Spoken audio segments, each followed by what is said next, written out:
Hi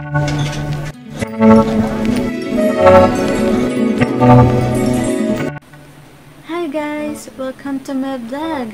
This is Miss Isolde signing in. For those who are new to my YouTube channel and currently watching me right now, this is Ereka. Will be making you a wrap up when it comes to the book that I already done reading, The Selection by Caracas.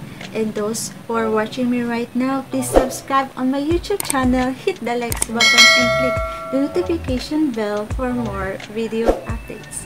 So yeah, let's do this, guys.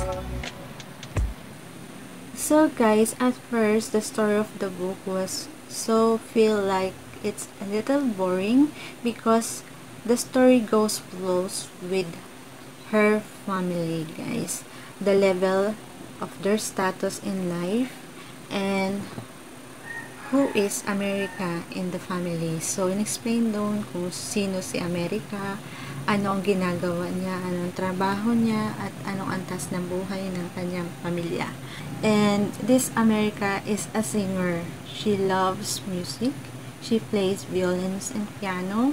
Also, her mother as well loves music. At ang kanilang kinabubuhay ay music. Ang hanap buhay naman ng tatay niya, hindi naman ganun kalaki ang kita. That's why meron pa silang another job na kung saan nagpe-perform sila sa entablado. America, since may work siya as a singer, ang status niya is 5. So, yung kanyang family is not that of well. You know, comparing to myself, I know to myself na hindi ako mayaman. You know, yung pagiging mayaman kasi is hindi, you know, yung lahat dapat meron ka. Pero, for me, I am not rich. So, yung mayaman kasi kahit hindi ka magtrabaho, everything goes flows, diba? So, sabi pa nga niya, hindi siya gaano kaganda. Ang tingin niya sa sarili, hindi siya maganda. Her mom, very proud of her, and she really want America to become a princess. So, dumating yung time na nagkaroon ng competition sa Elia Palace in Angeles na kung saan naghahanap ng mapapangasawang princess, Prince Maxon, guys. So, si America ayaw niya, guys, kasi meron siyang boyfriend here, guys. Meron siyang boyfriend here na ang pangalan ay si Aspen. Noong nalaman niya na isasali siya ng mother niya sa selection ni Prince Maxon, ayaw niya, guys, kasi may mahal siyang iba, guys. So, pero since mahirap sila, kasi kapag napili ka dito, yayaman ng family mo, or kahit hindi ka mapili dun sa selection, magkakaroon ka ng magandang trabaho, at may mapapangasawa ka na maganda yung buhay mo. Magiging okay yung life mo, kasi naging party ka ng selection ng prince. So, pag lumabas doon, magbabago ang life mo pa rin. So, kahit di ka mapili. So, the story here was America doesn't want to become princess. So, dun sa flaws nung first chapter and so forth, na sabi dito, parang ayaw niya maging princess. So, yung parents niya, yung mother niya, gustong-gusto siya maging princess kasi bagay sa kanya. Na kung saan hindi ito makita ni Elia na siya maganda. Pero yung mother niya, she really proud of her daughter, guys. Nung kinausap siya ng mother niya when it comes to the selection na gaganapin na competition, ay parang ayaw niya. Nag-isipan pa ni America to, and pumunta siya doon sa tambayan niya here, sa may tree house here, doon siya tumatambay. Tapos saan doon pupunta yung boyfriend niya. Hindi alam ng parents niya na siya ay may boyfriend here. Yung boyfriend niya here is Aspen, super handsome boy niya. Pero yung level of life lang niya is 5 and 6. At he cannot provide those things to America na kayang i-provide ng prince. So, ito naman si Aspen, parang very supportive kay America. Aspen ang name niya. So, Dito sa series na to, napakaganda ng story. Alam mo, nung nag-fill up ng form, local provincial services ng kanilang lugar, guys. Alam mo, sinabi ng mother niya, wala siyang boyfriend. Pero, sa totoo, may boyfriend siya, si Aspen yun. So, parang nainis si America to Aspen, guys. Na parang, di siya ipapaglaban. Parang, hindi siya parang ganun mag-thinking na ganun, diba? Bakit, kung mahal siya, bakit ibibigay dun sa friends, diba? So, naiinis ako dito kay Aspen nun, guys. Sa part na yan. Pero, since very supportive boyfriend siya, maybe hindi pa ganun kaseryoso yung thinking niya. Diba? So, yun, nag-usap yung parents niya, tsaka siya, pumayag na rin siya. Ayun nga, nag-fill up siya ng form dun sa local services ng kanilang lugar at sinabi ng mother niya na wala siyang boyfriend. Oh my God. Pero sa totoo, meron. Tapos, diba, 35 girls yun. Pero, hindi niya pa alam kung siya included.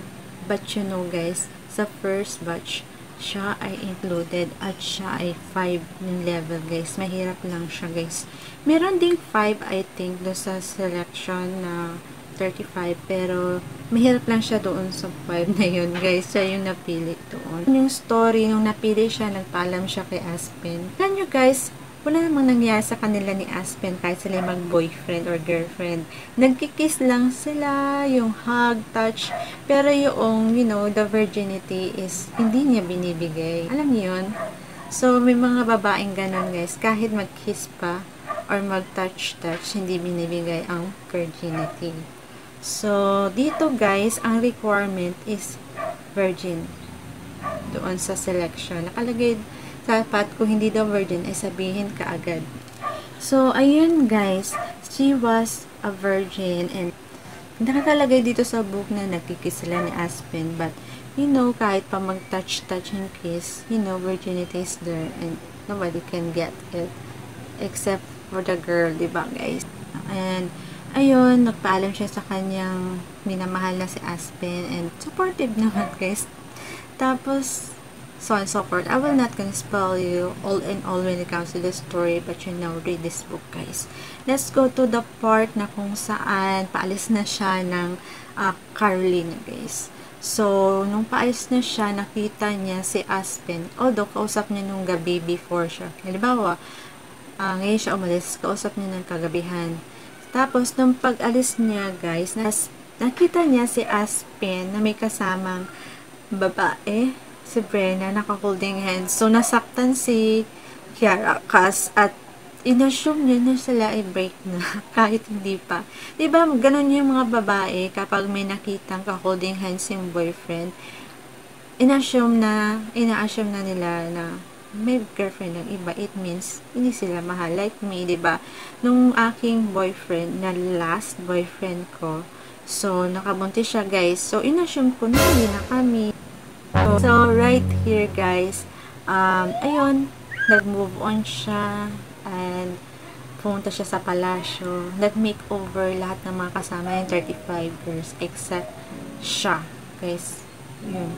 Ayaw niyang pakialaman ng hair niya, and everything, guys. Gusto niya, natural lahat, guys. Ang feeling niya nga sa sarili niya, siya yung, pangit, ganun, guys. So, ayun. Tapos, nag-interview yung media, ganun-ganon. Lahat, nagpa-blend yung iba nagpa-straight, yung iba nagpa-cut ng hair, nagpa-hair extension, nagpa-scrub ng body, nagpa-puti, except for her, hindi siya nagpagalaw ng kanyang, you know, body and everything, guys. Yung hair kasi ni America dito is red, kulay red na naturally. Ito, guys. Nakakatawa guys, and medyo wave ng konti ng hair niya. Ayun, very proud siya sa kung ano siya, kung anong meron siya. Tapos, ang ganda ng suot niya. Lahat ng damit, actually, kay America is bagay guys. Actually guys, sa totoo lang. Tapos, and then, ayun, nagkaroon ng konting dinner. Lahat, nakita na niya yung 35 girls. Hanggang 35, naging nabawasan, naging 19. Ganun guys. Tapos, ngayon, yung pinakang last, naging 6 na lang sila. Guys, actually, dito sa 35 girls na to, doon sa 19 pa lang, or yeah, doon sa 19 girls, parang may naiinggit sa kanya doon, guys. Tapos, dito sa, before that, guys, dito kasi, laging, yung palasyo na Iliya is, ginigera ng North and South. Ganun, para siguro sinasakop sila. So, lagi nagigera, lagi silang pupunta sa basement. Ganun ang story, guys. Tapos, can you imagine, noong sila ay 19 na, alam niyo yun, meron naiingit, meron doong mayamang babae na model siya, guys. As in, syempre, pag model, payat, di ba? So, kinaiinggitan siya. Siya nung babae, guys, I think.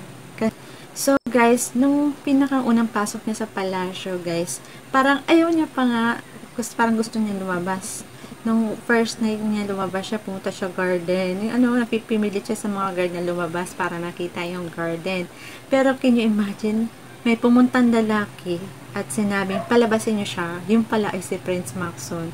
At hindi sinabi ni Prince Maxon na nakita na niya si America, guys. Kasi, kinabukasan pa lamang ipapakilala mga selection 35 na to doon sa Prince. Pero nung that gabi, bago kinabukasan, nakilala na ni Maxon si America. Si America lumabas na pinalabas ni Maxon, diba? Si Prince Maxon yun, guys. Si America nagtatakbo sa garden at nag-iiyak siya kasi first time niya doon sa palasyo, then wala yung boyfriend niya. Pati broken heart siya kasi nakita niya yung boyfriend niya na may holding hands. Na kung saan, nandun pa yung tagpuan nilang tree house doon.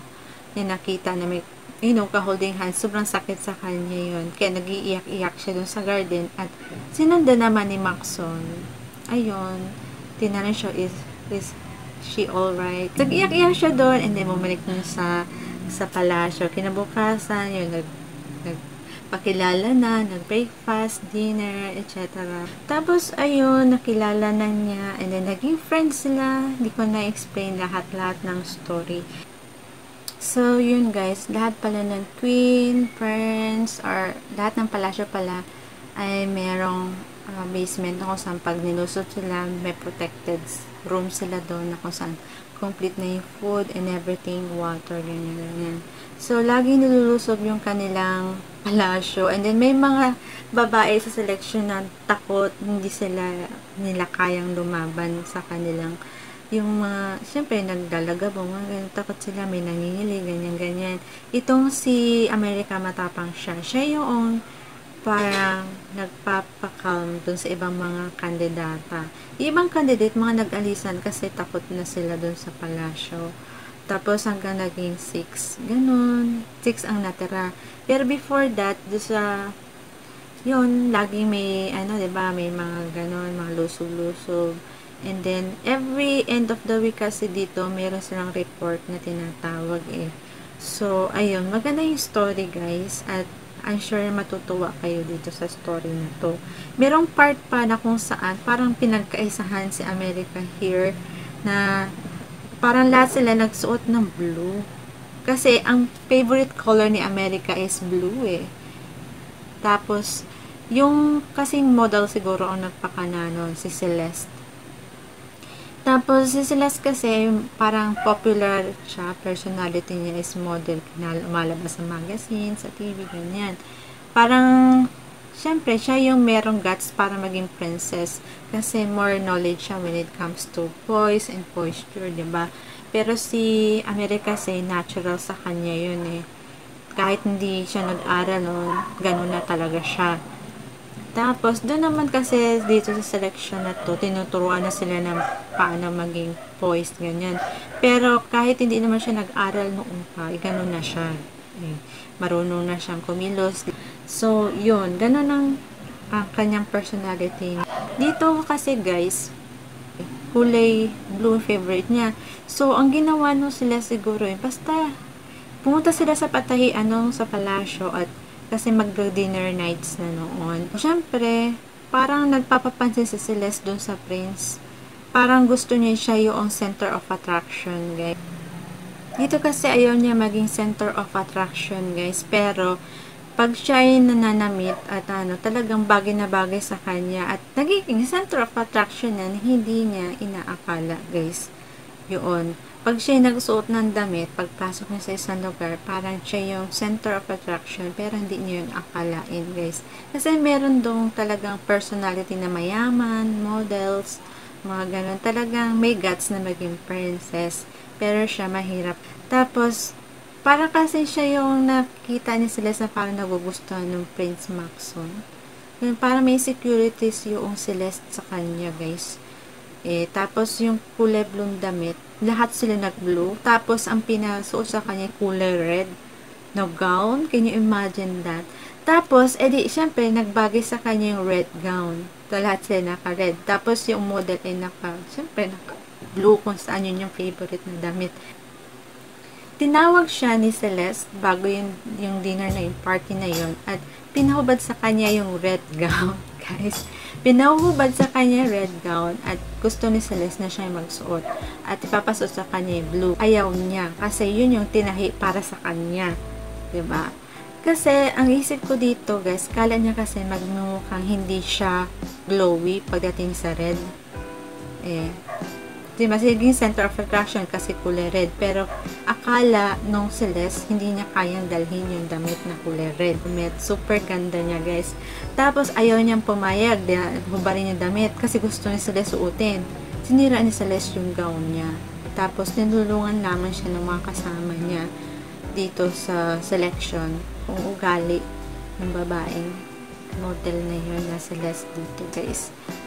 OMG, siya na nga na yung gumawa ng idea na yun. Tapos, kala niya siguro hindi bagay sa kanya. Kasi, guys, pagdating sa katawan ng babae, guys, merong katawan talaga na bagay lahat ng damit.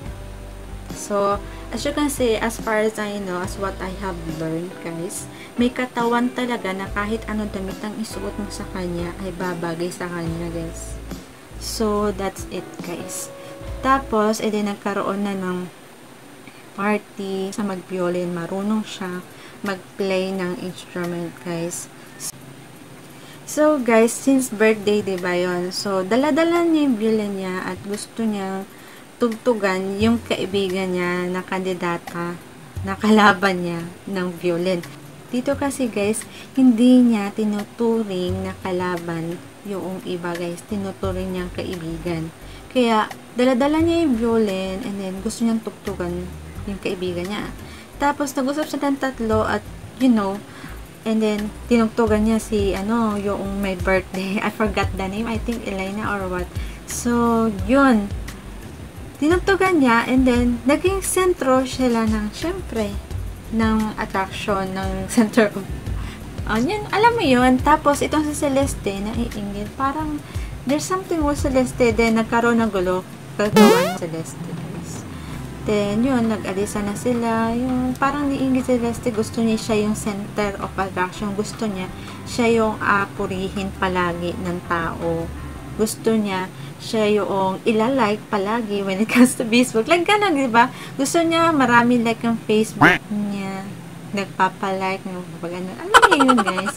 Gusto niya, marami nagko-comment, nagpapakot. Parang sa Facebook, diba? Parang ganun. Tapos, ayun, nainggit siya, siniraan, parang, I don't know what happened, pero I think, gawa niya kung bakit umalis yung birthday girl. Na-stop yung party because of that, guys. Tapos yun, umalis na siya, and then, ayun, naging okay na. And, ayun, after that, nagkaroon ng gera ulit, then, nakusap niya si Maxon, and then, napapasalamat siya. Then, last, so, dito kasi, nagkaroon ng parang something event na nandun yung mga media. Ayun, lahat sila in-interview and then magkaganda yung mga sinabi nila. Then itong MC, merong interrogation na nangyayari. Yung mga parang basagan, kung baga sa Tagalog, parang hinuhuli niya. Kung tinanong niya yung mga kandidata kung sino ang sumigaw kay Prince Maxon. At lahat ng kandidata, di daw nila sinisigawan si Prince Maxon, mga ganon. Iba yung mga sagot nila, puro magpapaganda sa sarili yung sinasagot, pero wala yung get to know kung sino si Maxon. Ngayon, nung dumating yung part niya, kahit yung si America is hindi man okay yung gown niya, inayos lang talaga, pero maganda pa rin na kulay red. Nung in-interview na siya, nung tinanong siya kung sinigawan niya si Maxon, oo daw, sinigawan niya si Maxon kasi nagkita sila ni Maxon, tapos nagkwento sila sa garden, ganyan. Tapos, ito naman si Maxon at saka yung parents niya na king and queen, nagatawanan sa likod. Kasi si Maxon kasi, kininto na yun sa magulang niya. Tapos, kinikinto ni Kiara kasi yung nangyari. Tawanan na tawanan si Maxon. Yung mga kandidata na iba, siguro naiingit sa nangyari. Tapos, tinatanong kung may nahalikan na dito sa kandidata. Tinanong niya, may nahalikan na ba? Lahat sila tinanong kung hinalikan na sila ni Maxon. Pero wala pang nahalikan. Pero si America, hinalikan siya sa noo ni Maxon, pero hindi sa lips. Kaya hindi niya sinabi na hinalikan siya ni Maxon kasi sa ulo lang. Yung, alam niyo yun, kayo ba, as lady, hinalikan na ba kayo ng boyfriend nyo sa noo? Diba, yung paghalik niyang boyfriend nyo sa noo, yun ay tanda na nire-respeto kayo ng boyfriend nyo.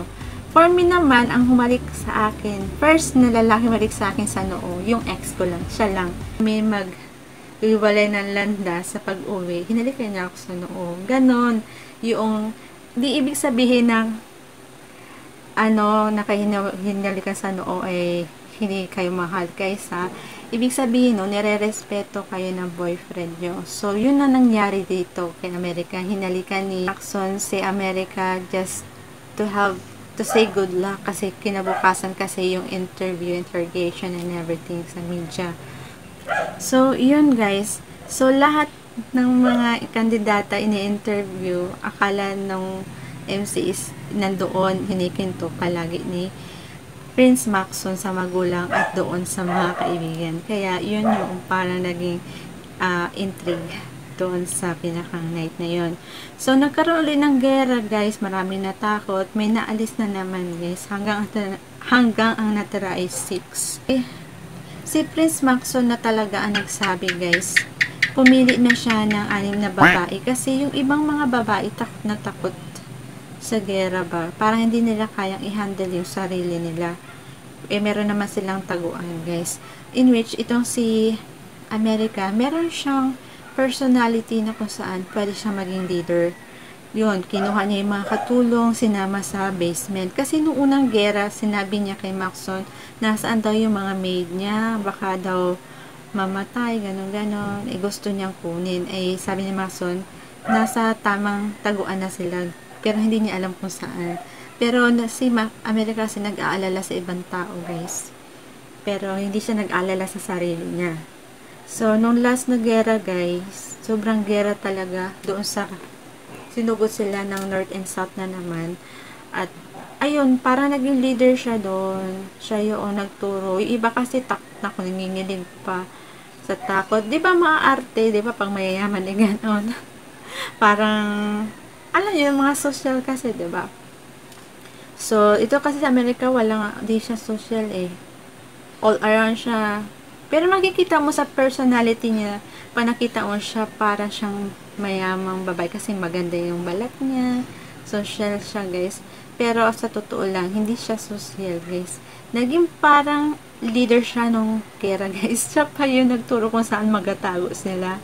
Then, nung walang tubig, ayun, nakita niya may tubig. Siya ang naghanap ng paraan, guys. Tapos yun, nung pinakang gera-gera, nag-decide na si Prince after ng gera. Si America sa napili, guys. Siya yung huli. Siya yung pinakamahirap Siya yung ika-anim. Yung iba mayayaman. Yung iba middle class. Mga may level yung kanila. Di ba? And then, guys, can you imagine, nung pinili niya yun, nag-alisa na yung iba. Pumunta si Maxon sa kanyang kwarto and then sinabi niya kay American na siya na talagang pipiliin. Napaka-unfair naman kung hindi niya isasama sa 6 yung si Celeste, yung iba pa, guys. Isip siguro ni America na baka syempre it's a game, pero sabi ni Maxon kasi sa kanya, wala pa siyang nararamdaman sa kanya, kung wala pang nararamdaman sa Amerika. Pero sabi niya, meron na siyang nararamdaman, guys. Pero nung first kiss nila, before pa nung mga ano, nag-kiss sila, guys. Pero hindi niya sinabi, guys. Hindi siya ni Maxon. At napakagwapo ni Prince Maxon, guys. Kung si Aspen ay gwapo, gwapo din si Prince Maxon. And one thing, guys, si Aspen pala ay parang naging guard doon sa palasyo. Nag-check siya ng mga rooms. Tapos pinuntahan niya si America at sinabi niya, parang na-miss niya si Aspen pero iba na yung nararamdaman niya. Hindi na tulad ng dati. As then, nag-kiss sila, guys. Parang nami-miss niya si Aspen pero may nararamdaman na siya kay Prince Maxon. So, nung last na punta ni Aspen sa kwarto niya, sinabi na ni America na may nararamdaman na siya kay Prince Maxon. At ito na si Aspen, hindi daw siya magpapatalo kay Prince Maxon. Kaya bumunta siya doon sa palasyo kaya siya nag-apply na maging guard para bantayan si si America. Kasi gusto niya ipaglaban si America. Kasi nung una para bang susuportahan niya si America na maging princess. Ngayon, pinapaglaban naman niya. Kung saan mayroon na siyang feeling si America kay Prince Maxon. Yun, guys. OMG, guys. Yun ang story nito, guys. Nang hindi sila nahuhuli dun. Tapos, guys, sa mga kandidata, parang meron pa nagkakagusto kay Aspen kasi bagong guard. Ang gwapo daw nung guard. Ito kasi si Aspen is green eyes. Gwapo din siya, guys. Pero, gwapo din si Prince Maxon. Siyempre, mayaman Mayaman si, diba, Prince diba? Pero, nagkaroon na siya ng feelings kay Maxon. Nandiyan kasi si Maxon noong siya ay down na down. Comforted siya. Doon sa boyfriend niya ay siya, diba, sinaktan siya ng boyfriend niya. Alam ni Maxon na may boyfriend siya, ba? Guys. Para naging friends sila. And then, yun, Maxon. Hindi pa papatalo si Aspen. Yun yung last part na nag-usap sila. Doon sa last part na nag-usap si Prince Maxon kay America, sinabi niya siya na daw pipiliin at nalikan siya ni Maxon. Tapos, ayun, nag-kiss sila, guys, and everything. So, yeah. Tapos, ang dami nang umalis. 6 na lang sila. Yung next na daw ng kanyang leveling is elite na. So, doon nagtapos yung story. Hindi ko lahat na in-expose yung story nito lahat. Hindi ko na kayo i-spoiling. Just read the book, guys. Sinabi ko lang yung pinakamagandang part na sa story. So, yeah. The second book is Elite. And this is the story of selection. As you can see, sa last part nito, sabi dito, the selection was no longer something that was simply happening to me, but something I was actively part of. I was an elite. I pulled back the cover and leaped into the morning. So, yung level niya naging elite na, guys. Kasi yung elite, diba, when we say elite, mayaman na, guys. Kasi nasa 6 na siya, top 6.